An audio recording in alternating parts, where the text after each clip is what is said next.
तो अब हम डिस्कस करेंगे three phase half wave rectifier, और अगेन इसमें भी एक कंट्रोल्ड होगा एक अनकंट्रोल्ड। सबसे पहले हम अनकंट्रोल्ड को डिस्कस करते हैं। अनकंट्रोल्ड से मुराद ये है कि हम जो डायोड वर्जन है वो यूज करेंगे। थ्री फेज सोर्स हम यूं बनाएंगे कि हमारे पास है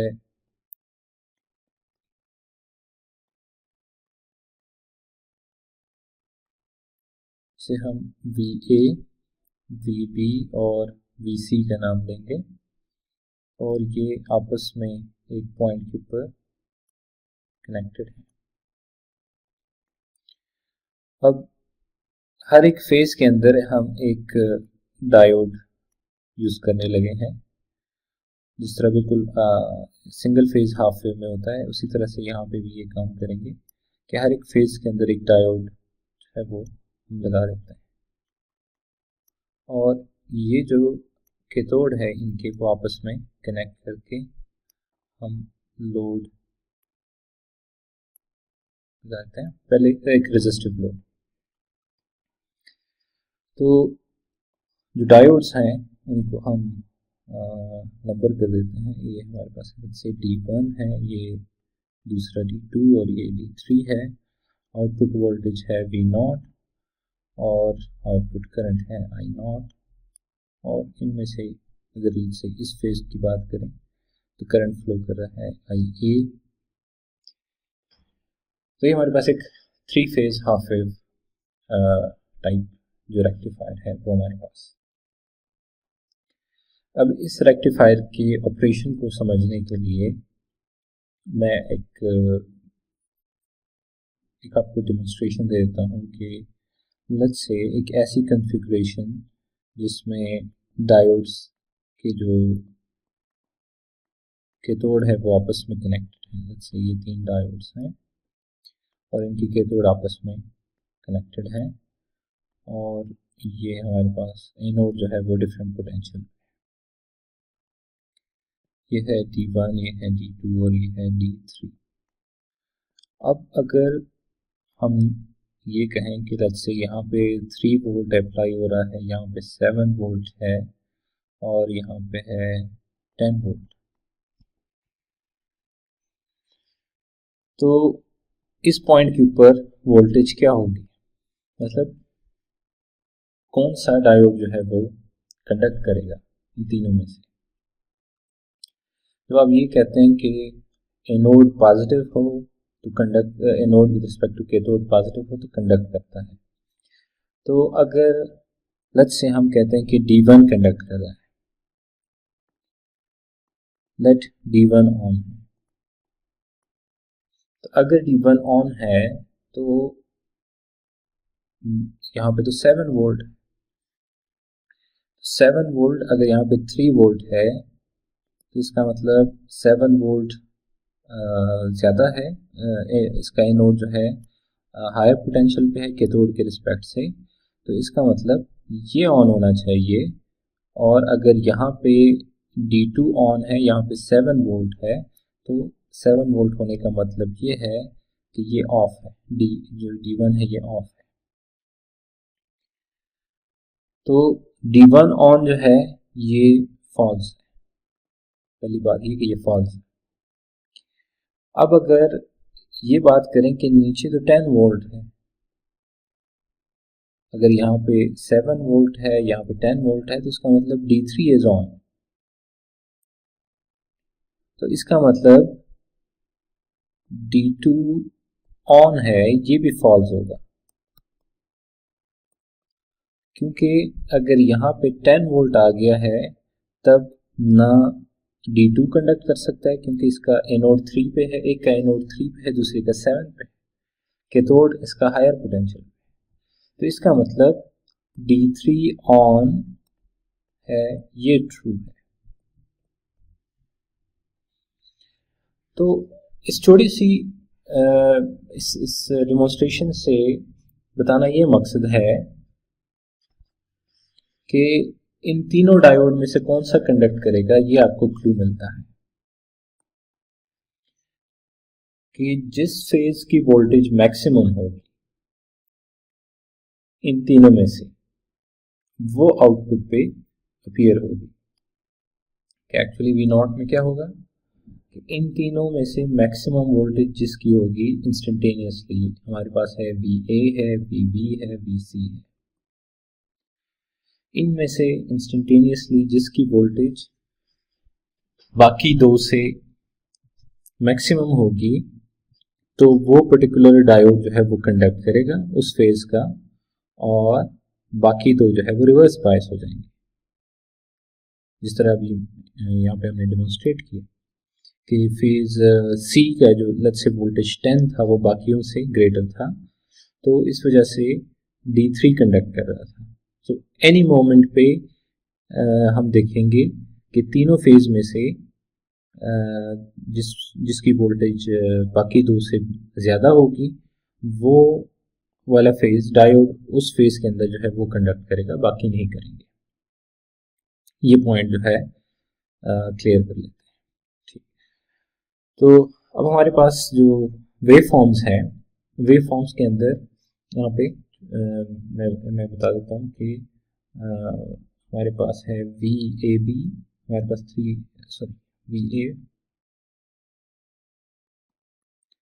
यहाँ पे जो VA है वो है V hat sine of omega t minus π/6 है। ठीक है, वो π/6 से स्टार्ट हो रहा है जिस तरह के आप देख सकते हैं।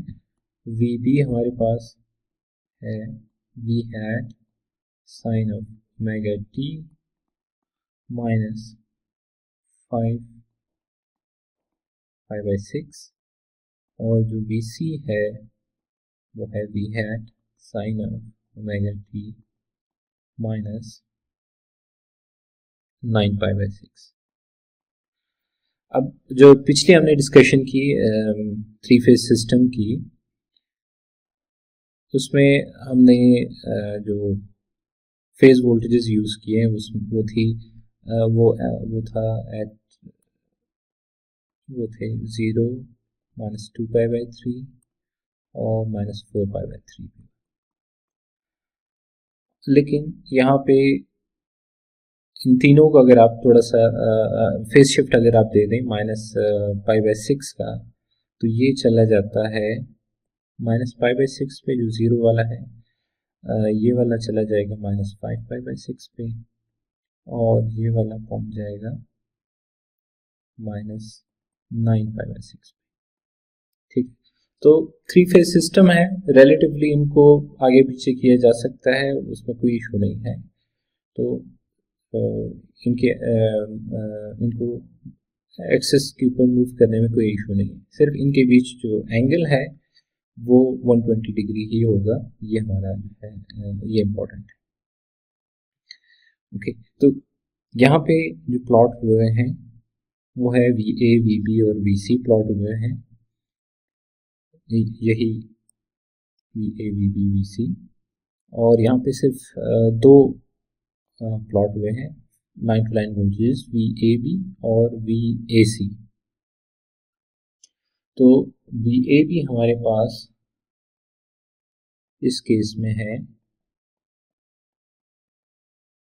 अगेन मैग्नीट्यूड होगा √3 टाइम्स V hat, और क्योंकि जब भी आप phase to phase line to line voltage लेते हैं तो +30 का उसमें एडिशन आती है, तो ये जो -π/6 है ये ख़त्म होके साइन ऑफ ओमेगा t, इसका जो एंगल है वो 0 पे आ जाएगा। ठीक है, इसी तरह VAC जो है वो हम लिख सकते हैं √3 V hat sine of omega t minus, क्योंकि VCA जो है वो होता है -4 π/3, VCA हमारे पास होता है -4 π/3, और अगर हम इसको फेज शिफ्ट दे दें तो ये माइनस मतलब 180 डिग्री अगर रिवर्स कर दें तो ये -π/3 पे आ जाएगा। तो फेज टू फेज वोल्टेज आप जितनी मर्जी उससे फाइंड कर सकते हैं, जो फेजर का कॉन्सेप्ट है उससे आप जो है ये फाइंड कर सकते हैं। अच्छा, तो अब हमारे पास सबसे पहले ये जो ग्राफ है, ये जो ग्राफ बने हुए हैं phase two phase phase voltages, sorry VA, VB और VC, सबसे पहले यहाँ पे आते हैं और इस कॉन्सेप्ट को यूटिलाइज करते हैं कि किस टाइम के ऊपर कौन सा डायोड जो है वो कंडक्ट करेगा। ये एक सिंपल सी एक्सप्रेशन जो मैंने लिखी कि किस टाइम के ऊपर जो डायोड का जो वोल्टेज है वो मैक्सिमम, सॉरी जो इनपुट में से किस फेज का जो वोल्टेज है वो मैक्सिमम है। तो यहाँ पे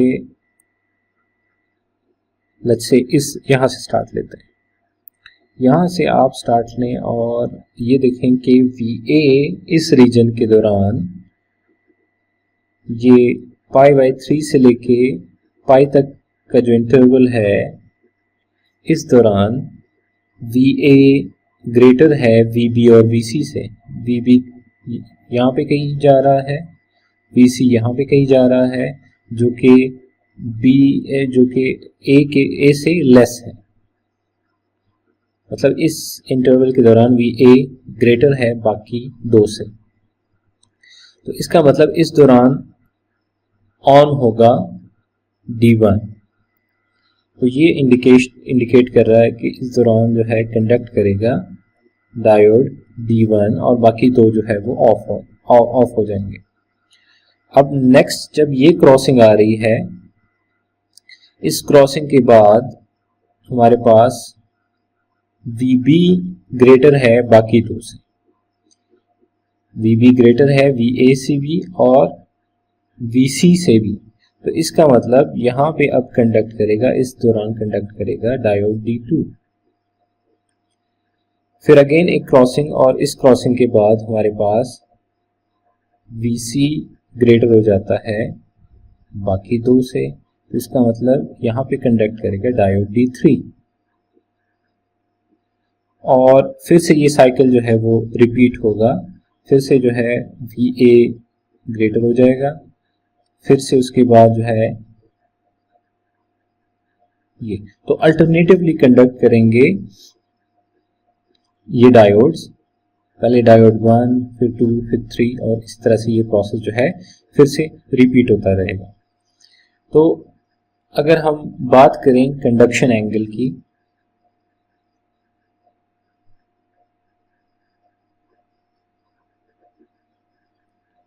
कंडक्शन एंगल तो हर एक डायोड कंडक्ट करता है 2π/3 रेडियंस के लिए। 2π/3 रेडियंस के लिए इसलिए कंडक्ट करता है कि 2π जो पूरा साइकिल है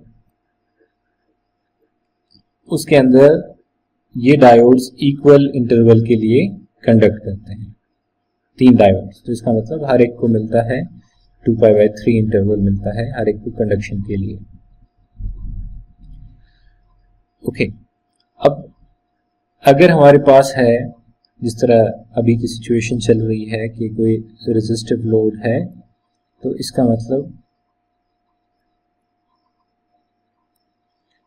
अगर हम किसी एक डायोड में से let's say current through diode 1 find करते हैं, जो कि बिल्कुल सेम होगा, करंट थ्रू डायोड 1 मैं इसको कह रहा हूँ ID1, जो कि बिल्कुल सेम होगा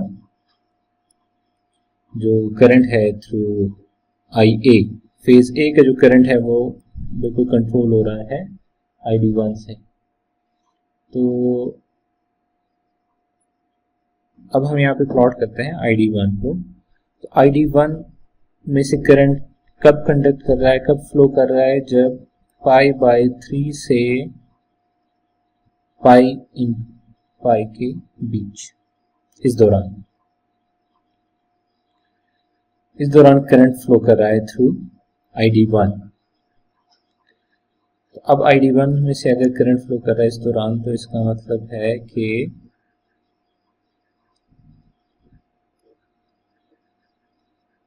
अगर रेजिस्टिव लोड है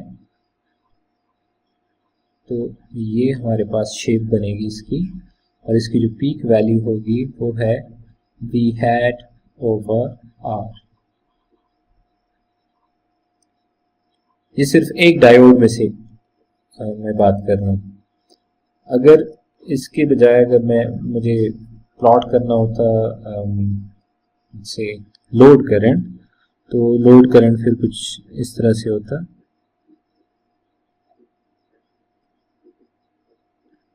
सिर्फ जो वेवफॉर्म है वी नॉट की वो स्केल, ओके, ये हमारे पास आई नॉट का वही वेवफॉर्म जो वी नॉट की है। वी नॉट अभी एक्चुअली बना क्या है कि ये जो सारा है ये वी नॉट है। आपको आउटपुट ये नजर आई,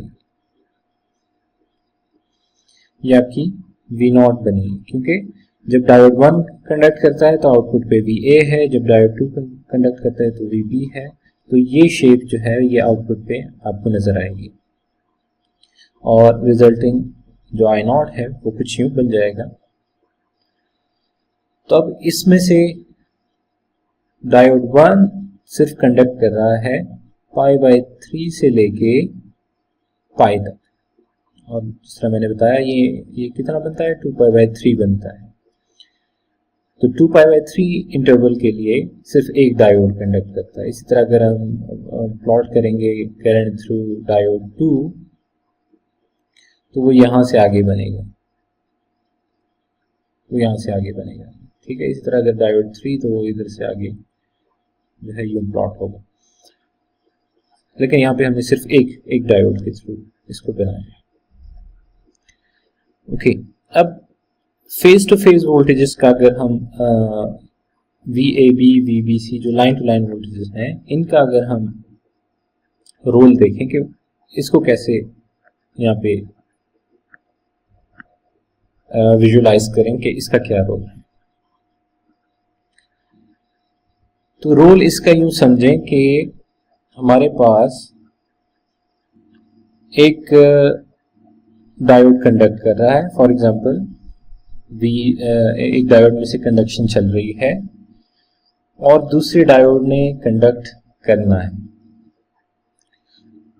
तो लेट्स से D3 के बाद जो है उसकी बारी आती है D1 की। तो जब D3 ऑन है तो इसका मतलब आउटपुट पे उस time V0 equals to VC है, और यहां पे इसके एनोड पे है VA। तो अब डायोड 1 के अक्रॉस जो वोल्टेज है वो एक्चुअली है VA माइनस VC।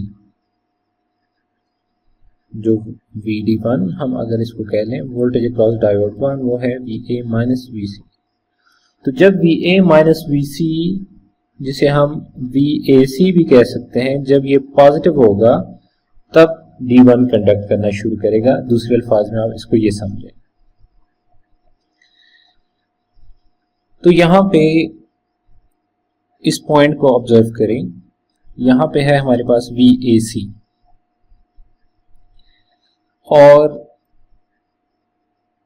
ये जो पॉइंट है ये क्रॉसिंग पॉइंट है, VA और VC का क्रॉसिंग पॉइंट है, जहां से VC जो है वो VA को क्रॉस कर रहा है, तो इस वजह से यहाँ पे 0।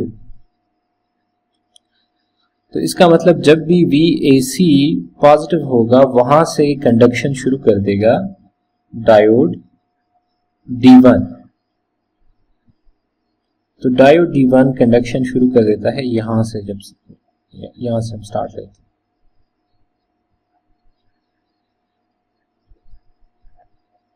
ओके, वे फॉर्म नहीं बनेगी, सिर्फ ये पॉइंट बता रहा हूँ कि इस पॉइंट से आगे जो है वो कंडक्शन शुरू कर देगा VAC के जब भी पॉजिटिव हो जाएगा, क्योंकि डायोड D1 के क्रॉस वोल्टेज जब भी पॉजिटिव होगी, क्योंकि डायोड अनकंट्रोल्ड डिवाइस है, उसकी क्रॉस जो वोल्टेज है वो पॉजिटिव हो जाएगी।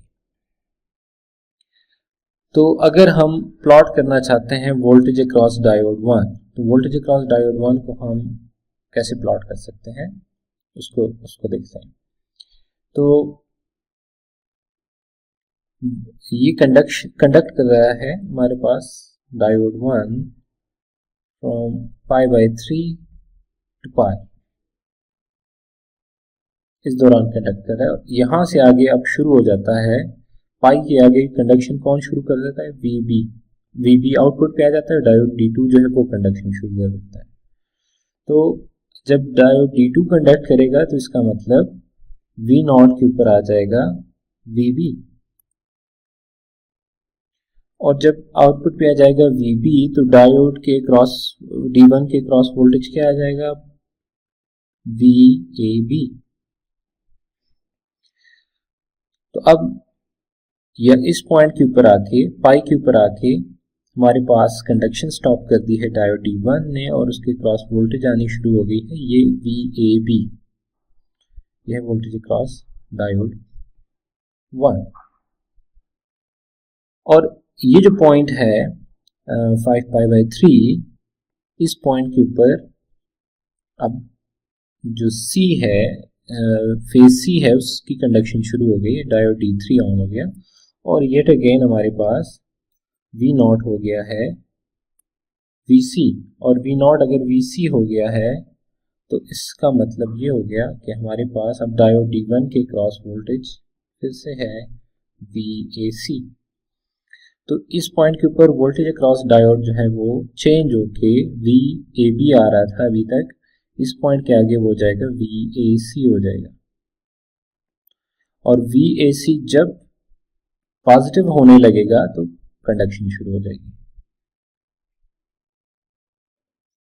इसी तरह हम यहां से भी VAC को यूं प्लॉट कर सकते हैं। तो ये हमारे पास है वोल्टेज अक्रॉस डायोड 1, हम कुछ यूं बना सकते हैं VD1।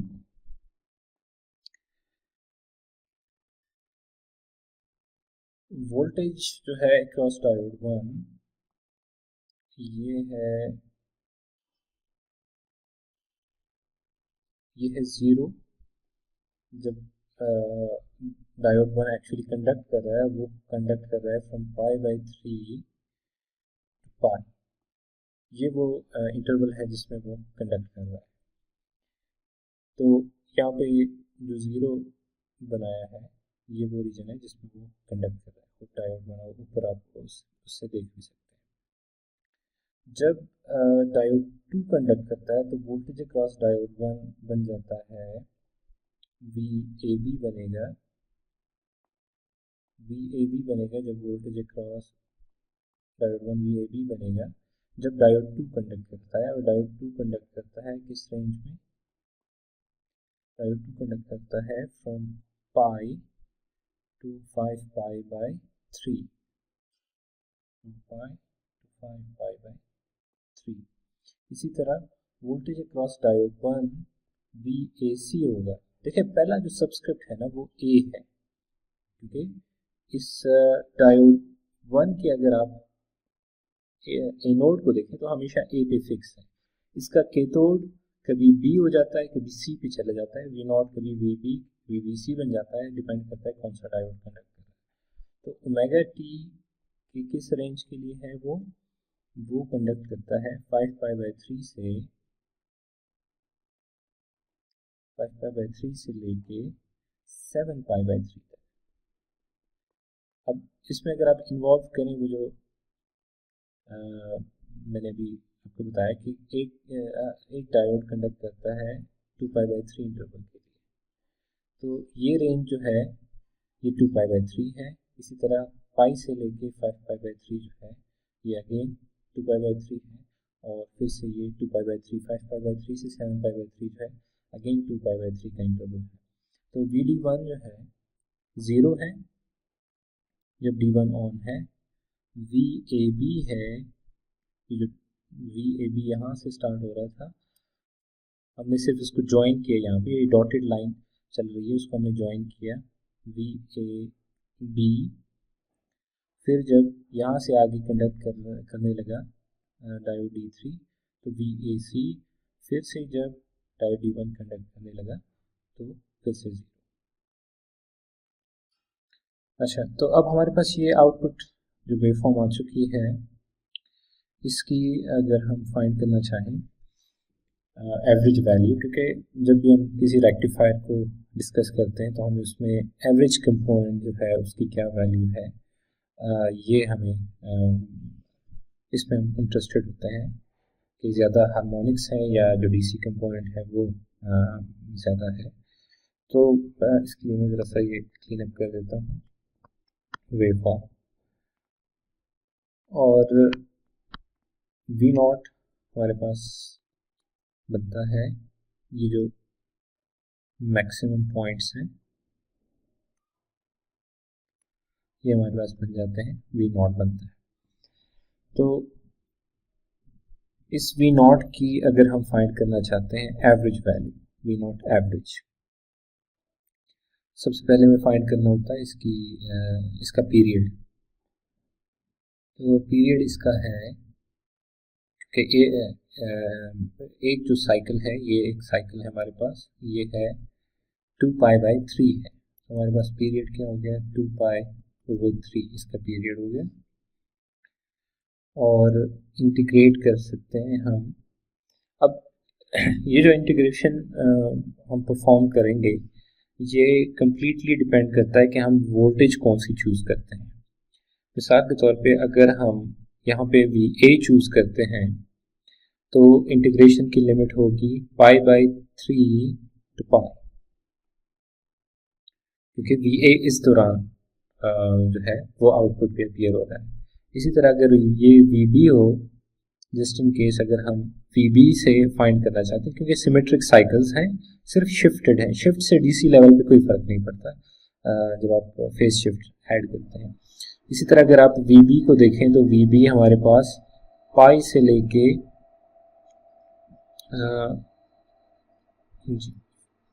पाई से लेके 5π/3 तक, तो फिर आपको ये लिमिट रखनी है। तो हम VA से जो है स्टार्ट ले लेते हैं, VA, और VA अगर करते हैं तो हमें इंटीग्रेट करना पड़ेगा π/3 से लेके पाई तक, ये हमारी लिमिट होगी। तो अब मैं ये रिकॉल कर दूं कि हमारे पास VA असल में है क्या। इसको मैं लिख लेता हूँ 3/2π और इंटीग्रेट करेंगे π/3 टू π। VA हमारे पास है V hat sin of omega t minus π/6 d omega t। ये इम्पॉर्टेंट है कि जो फेज शिफ्ट है इसके अंदर वो आप लिखें भी। मिसाल के तौर पे ये VA जो है π/6 से शुरू हो रहा है और हमने इसको एक्सप्लिसिटली लिखा भी शुरू में कि ये है हमारे पास V hat sin of omega t minus π/6 है VA हमारे पास। तो अगर आप इसमें ये फेज शिफ्ट नहीं लिखते तो एक्चुअली में आप एक डिफरेंट एरिया इंटीग्रेट कर रहे होंगे और जिससे रिजल्ट कभी भी ठीक नहीं आएगा आपके पास। तो फर्दर इसको सिंप्लीफाई करते हैं, V नॉट एवरेज इंटीग्रेट करके 3V hat over 2π, और मैं इसको cos π/3 माइनस π/6, लोअर लिमिट मैंने पहले सब्स्टिट्यूट कर दी और अपर लिमिट में बाद में सब्स्टिट्यूट करूंगा ताकि उस नेगेटिव साइन को मैं कंपनसेट कर सकूं। तो pi minus π/6 that is pi minus π/6। V nought average जो है हमारे पास वो है 3V hat over 2π, और ये बन जाएगा cos of π/6 minus cos of 5π/6। तो अभी हमारे पास सिंप्लीफाई कर आसानी से हम इसको सॉल्व कर सकते हैं, क्योंकि cos जो है यहाँ पे π/6 के ऊपर आ जाएगा √3/2, और पाई से पहले आता है 5π/6। तो उधर भी ये है minus under root over two, under root 3 over 2। So V naught average जो है वो हमारे पास बन जाएगा 3v हैट ओवर 2 पाई, एक अंडर रूट 3 ओवर 2 है, दूसरा माइनस अंडर रूट 3 ओवर 2 है, तो ये एड अप होके अंडर रूट 3 रह जाएगा हमारे पास। ठीक है, दोनों जब आप under root 3 over 2 under root 3 over 2 को ऐड करेंगे तो आपके पास सिर्फ रह जाएगा अंडर रूट 3, और फाइनली हमारे पास है 3 under root 3 we hat over 2 pi. ये हमारे पास है वी नॉट एवरेज की वैल्यू, एक 3 फेज हाफ वेव रेक्टिफायर के लिए। ओके, अब अगर हम आरएमएस वैल्यू फाइंड करना चाहें, वी नॉट की आरएमएस वैल्यू, तो उसके लिए हमारे पास तरीका यही होगा, सिर्फ स्क्वायर और अंडर रूट उसमें इन्वॉल्व होगा। So we have under root 3 over 2 pi और इंटीग्रेट करेंगे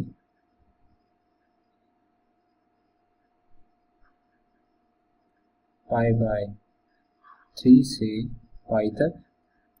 ठीक है, इंटीग्रेशन की यही लिमिट रहेगी क्योंकि वही फंक्शन है और सिर्फ स्क्वायर हो जाएगा।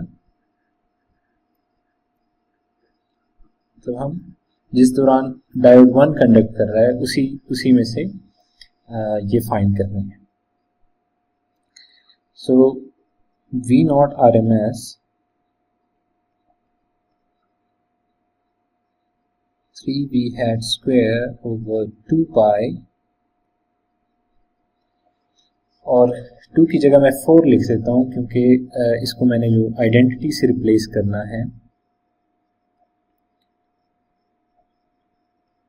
एक आइडेंटिटी से रिप्लेस करना है, that is 1 minus cos of 2 omega T minus, यहाँ पे मैंने एक मिस्टेक कर दी है, जो वी ए में जो फेज शिफ्ट है वो मैंने यहाँ पे मिस कर दिया है। So it's minus pi by 6 D omega T, तो यहाँ पे वो बन जाएगा 2 पाई बाई 6।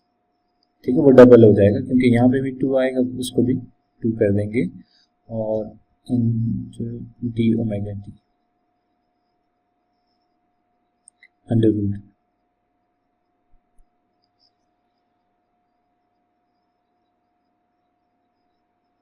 तो अब हम इसको इंटीग्रेट कर सकते हैं आराम से। हम लिख सकते हैं we naught R M S हमारे पास है equals to 3v hat square over 4 pi, और इस पहले पार्ट का अगर हम इंटीग्रल लें तो it becomes pi minus pi by 3। ये पहला जो पार्ट है इसका ये हमारे पास आ जाएगा। जो दूसरे का इंटीग्रल है उसमें क्योंकि चेन रूल यूज होगा तो ये जो एडिशनल 2 है ये उसमें से डिनोमिनेटर में आ जाएगा, 1/2 आ जाएगा, और फिर उसका इंटीग्रल जो है वो साइन है, कॉस का इंटीग्रल साइन है, तो हम फिर सब्स्टिट्यूट करेंगे साइन ऑफ पाई, जो है साइन ऑफ पाई वो बन जाएगा 2 पाई और minus 2 pi by 6,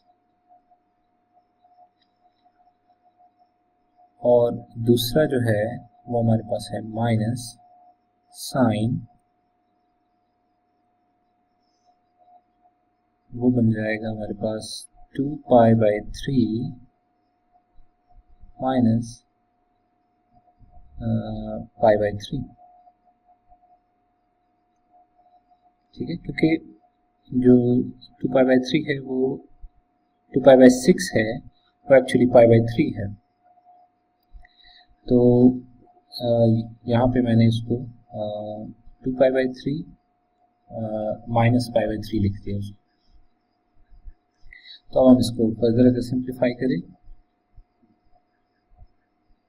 equals to 3v hat square over 4 pi और pi by three minus pi minus pi by three is 2 pi by three minus half, और ये बन जाएगा sine of 2 pi minus 2 pi by 6 is 5 pi by 3।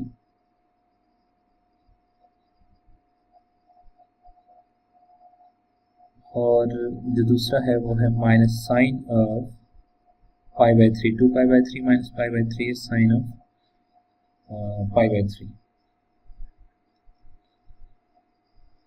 इसको हम sorry under root है वो carry करेंगे। 3 वी हैड स्क्वेयर वो 4 pi 2 pi by three minus half. अब sine of pi by three जो है, sine of pi by three is under root 3 over 2, under root 3 over 2, और sine of 5 pi by 3 is minus under root 3 over 2।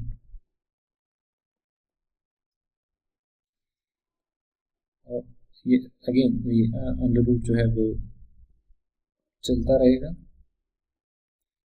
और I guess इससे आगे हम इसको 3 we had square over 4 pi into 2 pi over 3, ये बन जाएगा plus under root 3 over 2। It will be like under root 0.706 we had, कुछ यहाँ तक बन जाएगा। और अगर इसका अंडर रूट ले लें तो v naught R M S is finally 0.840 v had. तो ये हमारे पास दो जो अहम पैरामीटर्स हैं इसके आउटपुट के, वो हमारे पास यहाँ पे आ गए हैं, we naught R M S और वी नॉट एवरेज। और फाइनली अगर हमारे पास एक हाईली इंडक्टिव लोड है, जो कि हम नॉर्मली कंसिडर करते हैं कि लोड हाईली इंडक्टिव भी हो सकता है, तो हाईली इंडक्टिव लोड के केस में जो आउटपुट करंट है वो लेट्स से हाईली इंडक्टिव के केस में आउटपुट करंट कांस्टेंट हो जाएगी, और आउटपुट करंट जब कांस्टेंट हो जाएगी तो करंट थ्रू द डायोड जो है वो कुछ यूं बन जाएगा। ठीक है, कभी ये लेट्स से डायोड 1 कैरी कर रहा है, तो उसके बाद आउटपुट करंट कैरी करेगा डायोड T2, उसके बाद कैरी करेगा D3। तो आपको सिंपली इसमें लिख सकते हैं D1 D2 D3 कि ये करंट जो है ये पर्टिकुलर डायोड जो है वो कैरी कर रहा है।